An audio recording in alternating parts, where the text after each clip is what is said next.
ہواؤں، فضاؤں اور لہروں کی دوش پر سوچتے ذہنوں، دیکھتی آنکھوں اور سنتے کانوں کو ہیلتھ آبشار کی جانب سے السلام علیکم۔ اب آپ سیکھیں گے یوسوئی ٹوکیو میں ایک کرسچین بوائز اسکول کے ہیڈ ماسٹر تھے۔ وہ ہر اتوار کو مذہبی واعظ بھی دیا کرتے تھے۔ ایک مرتبہ ان کے طالب علموں نے ان سے سوال کیا کہ بائبل میں حضرت عیسیٰ کے جو معجزات ہیں کیا وہ سچے ہیں اور کیا آپ خود ان پر یقین بھی رکھتے ہیں، خاص طور پر بیماروں کو شفا دینے اور اندھوں کو جو ٹھیک کرنے کی واقعات ہیں، کیا آپ کا ان پر بھی مکمل اعتقاد ہے اور کیا واقعتاً یہ معجزات درست ہیں؟ ڈاکٹر یوسوئی نے جواب دیا کہ ہاں، میرا مکمل اعتقاد ہے۔ طالب علموں نے تقاضا کیا کہ وہ بتائیں کہ یسوع نے کس طرح شفا بخشی۔ ڈاکٹر یوسوئی نے جواب دیا کہ مجھے نہیں معلوم آج کل یہ شفا بخشی کا عمل کس طرح کیا جاتا ہے، لیکن میں اسے ضرور تلاش کروں گا اور پھر میں آپ سب کو بتاؤں گا۔ لہٰذا اس کے بعد ڈاکٹر یسوئی نے اسکول سے استعفیٰ دے دیا۔ اس نے سوچا کہ مسیحی مشینری میں اسے عیسائیت کی تعلیم تو دی، لیکن اسے ہر بات نہیں سکھائی۔ اس نے خیال کیا کہ عیسائیت کے بارے میں مزید معلومات حاصل کرنے کے لیے کسی عیسائی ملک میں جانا چاہیے۔ چنانچہ انہوں نے امریکہ جانے کا فیصلہ کیا اور وہاں یونیورسٹی آف شکاگو میں مذہبی تعلیم حاصل کرنے کے لیے داخلہ لے لیا۔ ڈاکٹر یسوئی نے بائبل کے صحیفوں کا گہرا مطالعہ کیا، لیکن انہیں کامیابی نہیں ہو سکی۔ وہ دراصل اس فارمولے پر تحقیق کرنا چاہتے تھے جس کے ذریعے حضرت عیسیٰ بیماروں کو شفا یاب کرتے تھے۔ 7 سال کی تلاش کے بعد آپ واپس جاپان آ گئے۔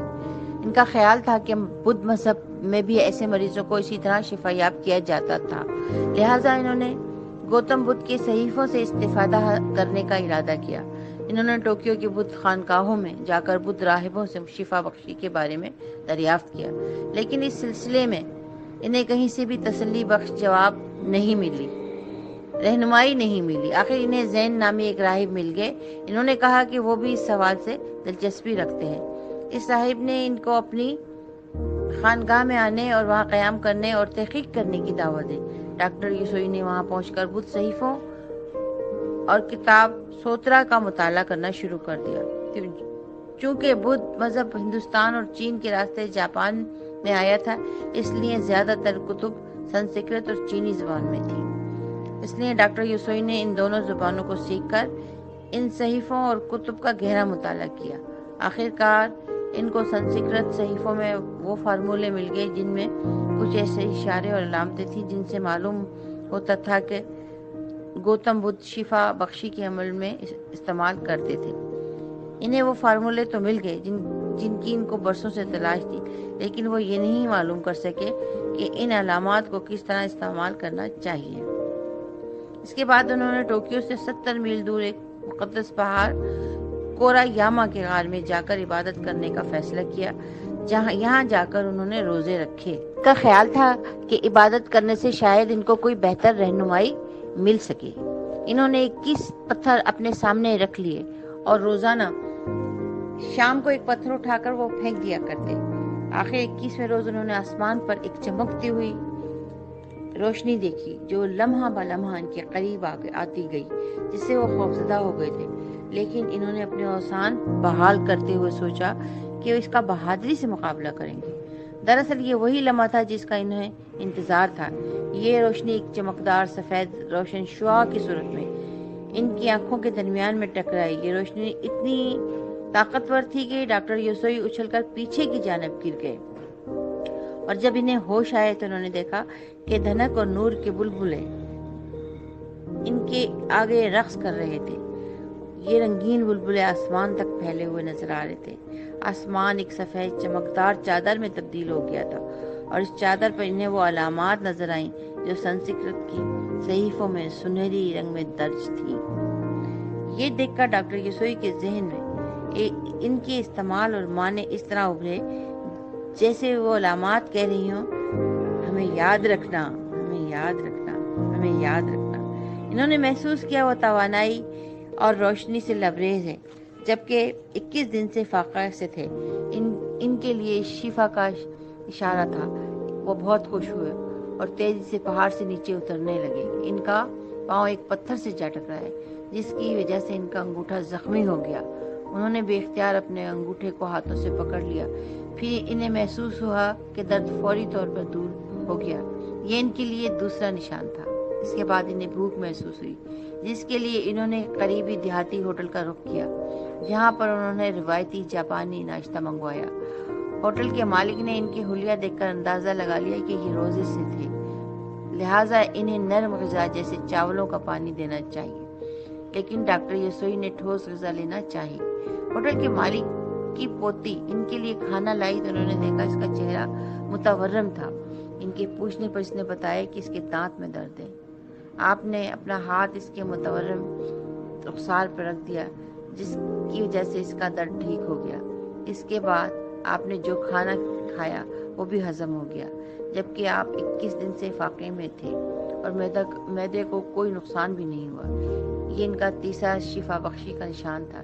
جب آپ واپس زین راہب کی خانگاہ پر پہنچے تو دیکھا کہ وہ جوڑوں کی درد میں مبتلا بستر پر کمبل لیے لیٹا ہے. آپ نے اسے اپنے تجربے کے بارے میں بتایا اور اس کو درد دور کرنے کے لیے اس کی جوڑوں پر ہاتھ رکھا، جس کی وجہ سے اس کا کافی آرام ملا. اگلی صبح وہ دونوں مشورہ کرنے لگے کہ اس طاقت کو کس طرح استعمال کیا جائے. ڈاکٹر یسوئی نے کہا کہ مجھے اس طاقت کو ان لوگوں کے لیے استعمال کرنا چاہیے جو اس کی ضرورت مند ہیں. لہٰذا انہوں نے ٹوکیو کی قریب بستی کا رخ کیا، جہاں پر گداگر رہتے تھے. اور گداگر ڈاکٹر یسوئی نے ان غریب گداگروں کا علاج شروع کیا جو مختلف امراض میں مبتلا تھے. جب یہ لوگ تندرست ہو گئے تو یسوئی نے انہیں راہب کی خانگاہ میں بھیجا تاکہ وہاں جا کر وہ کوئی کام کریں جس سے اپنی نئی شناخت کے ساتھ باعزت زندگی گزار سکیں. کئی سال کام کرنے کے بعد انہوں نے غور کیا کہ وہاں بہت سے ایسے لوگ ہیں جن کا وہ پہلے بھی علاج کر چکے ہیں، لیکن وہ پھر سے گداگری کی زندگی گزار رہے ہیں. انہوں نے دریافت کیا کہ تم لوگ پھر واپس کیوں آ گئے ہو. انہوں نے جواب دیا کہ گداگری ہمیں زیادہ آسان لگتی ہے. یہ سن کر ڈاکٹر یسوئی کو لگا کہ وہ بری طرح ناکام ہو گئے ہیں. انہیں راہبوں کی وہ بات یاد آئی کہ محض جسم کا علاج کافی نہیں، ذہن کا تبدیل ہونا بھی ضروری ہے. یسوئی نے سوچا کہ بلا معاوضہ ریکی کا کوئی فائدہ نہیں. اب وہ مزید توانائی ریکی مفت نہیں دی جائے گی، کیونکہ مفت چیز کی کوئی قدر و قیمت نہیں ہوتی. لہٰذا انہوں نے چند اصول مرتب کیے. نمبر 1، آج کے دن غصے میں نہیں آنا، چونکہ غصہ دبانا صحت کے لیے مضر ہے، لہٰذا غصے کو تعمیری اور مثبت انداز میں ظاہر کریں. نمبر 2، آج کے دن پریشان نہیں ہونا. یہ عمل ہمارے جسم میں کھنچاؤ اور تناؤ پیدا کرتا ہے، لہٰذا اپنے مذہبی عقائد کے مطابق عبادت کریں، خدا پر توکل کریں اور مسائل کا حل تلاش کریں. نمبر 3، اپنے استاد، والدین اور بزرگوں کا احترام کرنا. یہ اس لیے بھی ضروری ہے کہ ہم ان سے بہت کچھ سیکھتے ہیں اور یہ ہمارے سچے مددگار اور رہنما بھی ہوتے ہیں، اس لیے ان کو احسان مند ہونا چاہیے. نمبر 4، اپنی روزی دیانتداری سے حاصل کرنی ہے. محنت اور ایمانداری سے انسان کے اندر اطمینان اور سکون رہتا ہے جو ہماری شخصیت کو مکمل کر دیتا ہے. نمبر 5، زندہ چیزوں کے لیے شکر گزاری کا اظہار کرنا. یعنی ہم کسی کا شکر ادا کرتے ہیں تو اس سے دونوں طرف قدرتی توانائی پیدا ہوتی ہے جو دونوں خوشی کا اظہار دیتی ہے، جس کے نتیجے میں ایک صحت مند توانائی بحال ہو جاتی ہے. یہ اصول مرتب کرنے کے بعد آپ نے پورے جاپان میں اپنے علم کو پھیلانے کا فیصلہ کیا. آپ چلتے ہوئے دن میں ایک جلتی ہوئی مشعل لے کر چلتے تاکہ آپ لوگوں کی توجہ حاصل کر سکے. لوگوں کے پوچھنے پر وہ ان کو بتاتے کہ انہیں ایسے لوگوں کی تلاش ہے جنہیں روشنی کی ضرورت ہے. آپ مختلف بدھ مندروں میں جا کر ریکی کے بارے میں وعظ کرتے.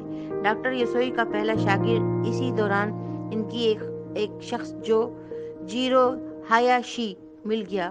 یہ نیوی کا ایک ریٹائرڈ 45 سالہ آفیسر تھا. ڈاکٹر یسوئی نے اسے اپنی تعلیمات سکھائیں اور پورے جاپان میں شفا بخشی اور تعلیمات دینے کے لیے اپنے ساتھ لے جانے کے لیے تیار کر لیا. یہ ڈاکٹر یسوئی کی وفات کے بعد ان کا جانشین بن گیا. ہوائیو ٹکاٹا. یہ خاتون جزیرہ ہوائی کی رہنے والی تھی جس نے ایک دفعہ بیمار ہونے پر اپنا علاج ہایاشی کے کلینک میں کروایا تھا. اس نے اپنے معالج سے اصرار کیا کہ وہ یہ علم اس کو بھی سکھا دے. اس نے اس خاتون کو اس شرط پر یہ علم سکھایا کہ وہ 1 سال کے اس کے کلینک پر کام کرے گی اور اس کو ریکی کی فرسٹ ڈگری سبرداری سکھا دے گا۔ ہوائی اور ٹکاٹا نے اس دل جمی سے کام کیا کہ ہایاشی نے اسے ریکی کی سیکنڈ ڈگری بھی سکھا دی۔ بعد میں اس نے ہوائی میں آ کر اس علم کو پھیلانا شروع کیا۔ 1937 میں ہایاشی اور اس کی بیٹی ہوائی آئے۔ وہاں پر انہوں نے ٹکاٹا کی ریکی کلینک قائم کرنے میں مدد کی۔ فروری 1938 میں ہایاشی نے اسے ریکی ماسٹر کی سپرداری سونپ دی اور اپنی ٹیم میں باقاعدہ شامل کر لیا۔ ٹکاٹا نے 40 سال سے زیادہ عرصے تک امریکہ اور کینیڈا میں ریکی سکھائی۔ 1975 میں اس نے ریکی ماسٹر کی سپرداری دینا شروع کی اور شمالی امریکہ میں اپنے اس سلسلے کو بڑھایا۔